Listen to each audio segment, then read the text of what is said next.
This is the QMZ 1670 VMC from Maxmill, and you'll notice the first thing is that it's 1670, not 1680 or 1690, and this is the first special feature of this machine.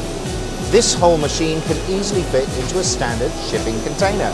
It's simply split into two parts and can be easily shipped internationally, unlike most other machining centers of this size.